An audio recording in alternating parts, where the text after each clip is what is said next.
जय श्री कृष्ण। दोस्तों, मित्रों, माताओं, बहनों, आइए सुनते हैं योगिनी एकादशी व्रत कथा। आपसे निवेदन है, कृपया कथा पूरी सुने। धर्मराज युधिष्ठिर कहने लगे कि भगवान, मैंने ज्येष्ठ शुक्ल एकादशी के व्रत का महत्व सुना। अब कृपा करके आषाढ़ कृष्ण एकादशी की कथा सुनाइए। इसका क्या नाम है, महत्व क्या है, यह भी बताइए।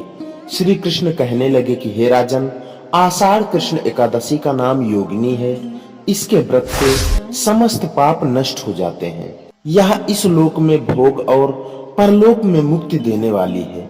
यह तीनों लोकों में प्रसिद्ध है।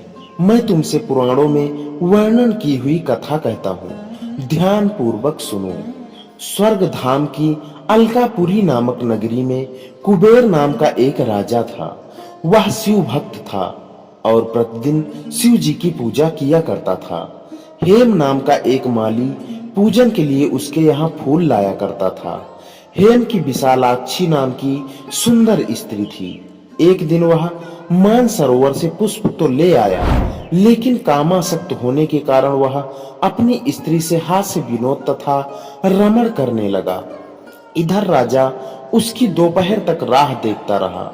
अंत में राजा कुबेर ने सेवकों को आज्ञा दी कि माली के न आने का कारण पता करो, क्योंकि वह अभी तक पुष्प लेकर नहीं आया। सेवकों ने कहा कि महाराज, वह पापी अतिकामी है, अपनी स्त्री के साथ हास्य विनोद और रमण कर रहा होगा।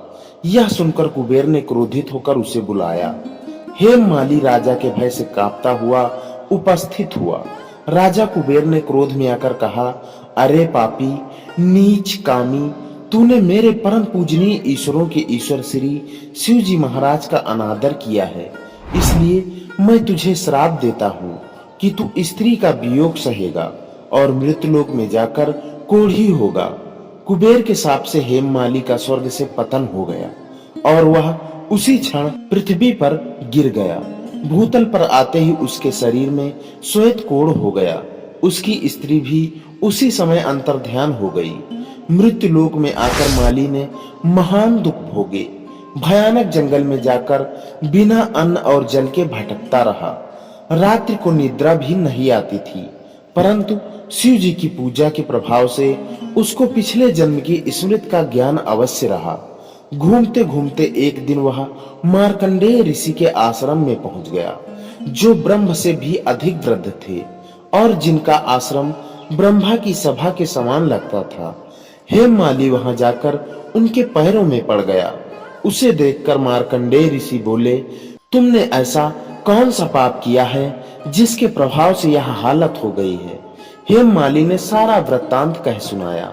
यह सुनकर ऋषि बोले, निश्चित ही तूने मेरे सम्मुख सत्य वचन कहे हैं, इसलिए तेरे उद्धार के लिए मैं एक व्रत बताता हूँ।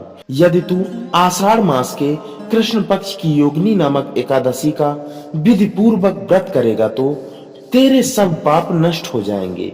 यह सुनकर हेममाली ने अत्यंत प्रसन्न होकर मुनि को साष्टांग प्रणाम किया। मुनि ने उसे स्नेह के साथ उठाया। हेममाली ने मुनि के कथानुसार विधि पूर्वक योगिनी एकादशी का व्रत किया। इस व्रत के प्रभाव से अपने पुराने स्वरूप में आकर वह अपनी स्त्री के साथ सुख पूर्वक रहने लगा। भगवान कृष्ण ने कहा, हे राजन, यह योगिनी एकादशी का व्रत 88,000 ब्राह्मणों को भोजन कराने के बराबर फल देता है। इसके व्रत से समस्त पाप दूर हो जाते हैं और अंत में स्वर्ग की प्राप्ति होती है। तो दोस्तों, मित्रों, माताओं, बहनों, यह थी योगिनी एकादशी की व्रत कथा। आशा करता हूं आपको पसंद जरूर आई होगी। आपसे निवेदन है, कृपया कमेंट में जय श्री विष्णु, जय श्री कृष्ण आदि लिखकर हमारा विश्वास बढ़ाएं और चैनल को सब्सक्राइब करें। इसी के साथ विदा लेते हैं, मिलते हैं नई वीडियो में। तब तक के लिए जय श्री कृष्ण।